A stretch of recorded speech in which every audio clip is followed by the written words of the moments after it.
Thanks, Dr. Reitzel. And hey, everybody, my name is Allan Ault, and I had the pleasure of watching some press briefings from this year's AAS conference as well. My passion is really about observational astronomy. And so I wanted to share with you some of the more interesting briefings that really stood out to me.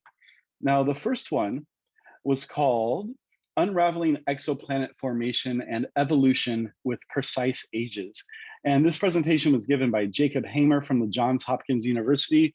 And it was basically about the origin and evolution of what are known as hot Jupiters.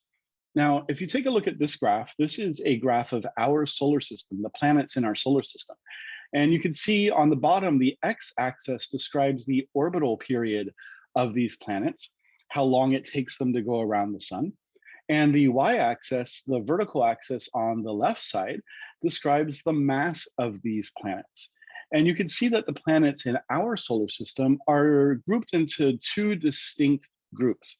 There are the rocky inner planets, those planets there in the center bottom of the graph, like Mercury, Venus, Earth, and Mars.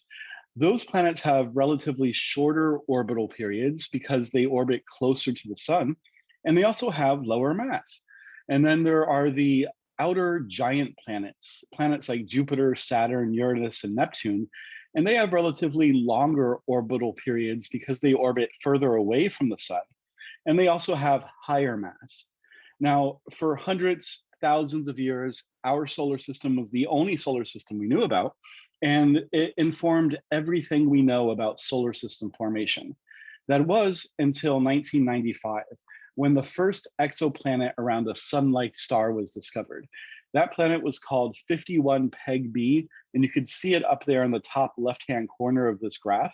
And you'll notice two things about this planet. This planet has a mass, a high mass that's similar to Jupiter, and it also has a much shorter orbital period, meaning it's closer to its star. In fact, it's 20 times closer to its star than Earth is to the sun.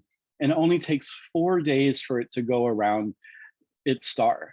Now, because it's so close to its star, it's very hot, and its mass is similar to that of Jupiter. So this type of planet was called hot Jupiter. And since then, there have been hundreds of hot Jupiters found out there as well.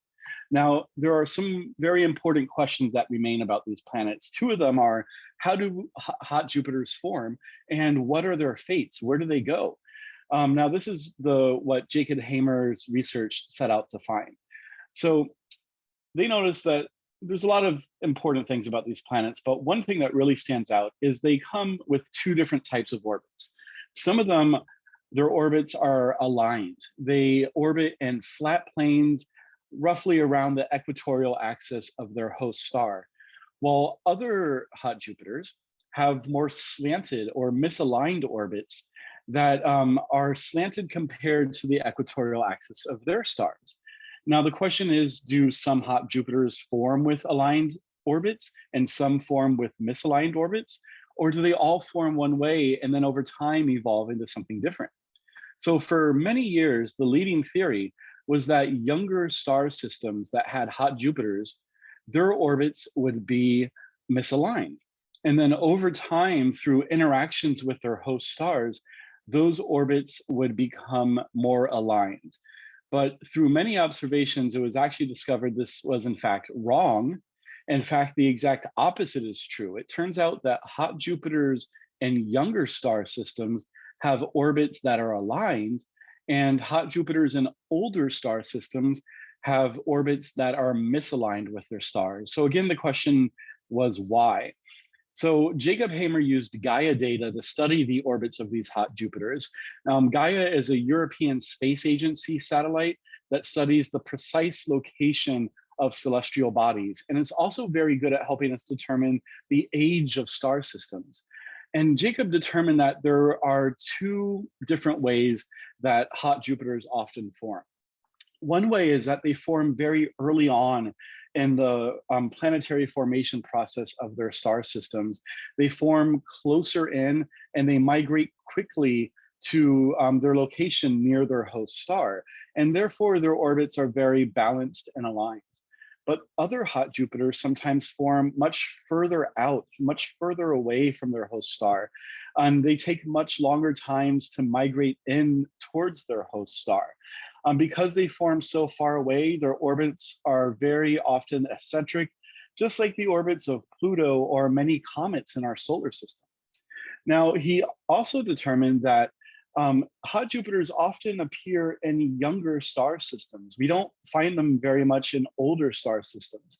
And this is most likely because over time, these hot Jupiters spiral in towards their stars and are swallowed up and destroyed.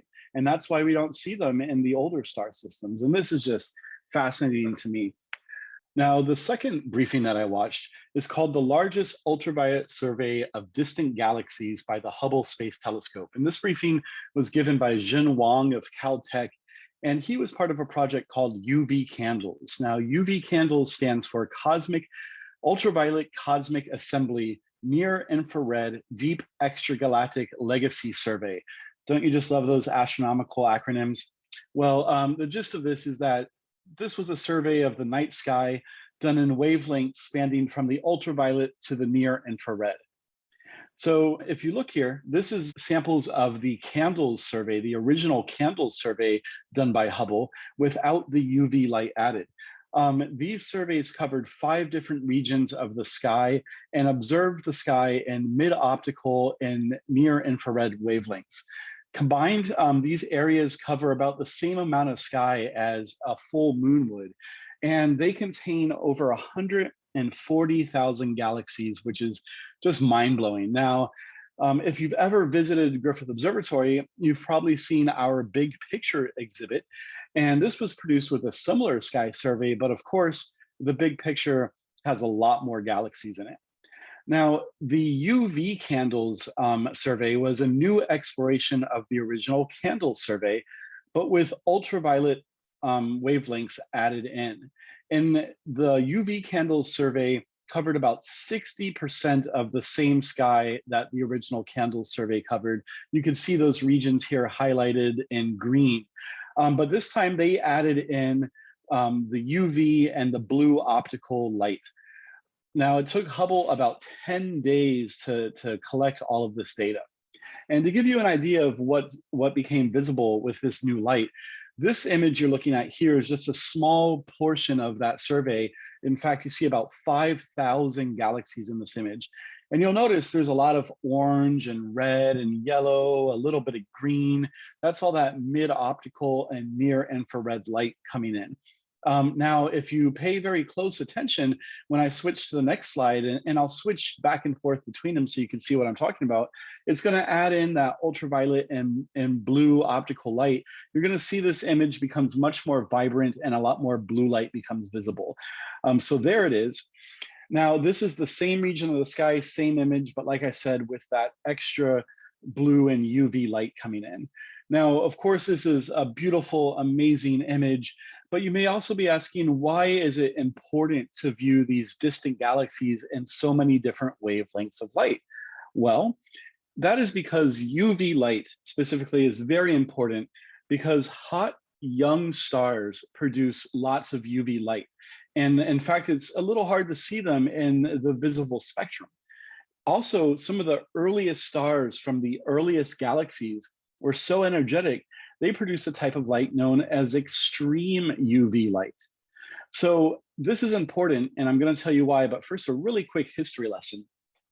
Soon after the Big Bang, the universe was shrouded in a dense fog of hydrogen, and light wasn't able to travel through the universe. This was called the dark ages of the universe.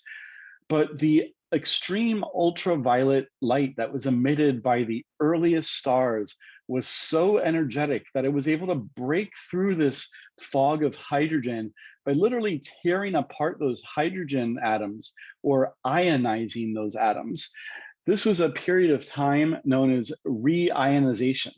And we know very, very little about this time period because we just can't see far back enough to learn much about it. In fact, the photons from that time period basically don't exist anymore because most of them were absorbed by all the gases during this ionization process. But Using the UV candle data, we could observe galaxies that formed shortly after this time period, galaxies that went through a very similar evolutionary process. In fact, the UV candle data discovered 90 galaxies that existed more than 11 billion years ago. And we could study the extreme UV light coming from those galaxies and understand the role that similar light played in the reionization of our universe. And this could help us for the very first time test some of the untested theories about the early formation of our universe. Now, I hope you enjoyed these briefings as much as I did. I'm going to turn it back over to Dr. Reitzel now. Thanks so much, everybody.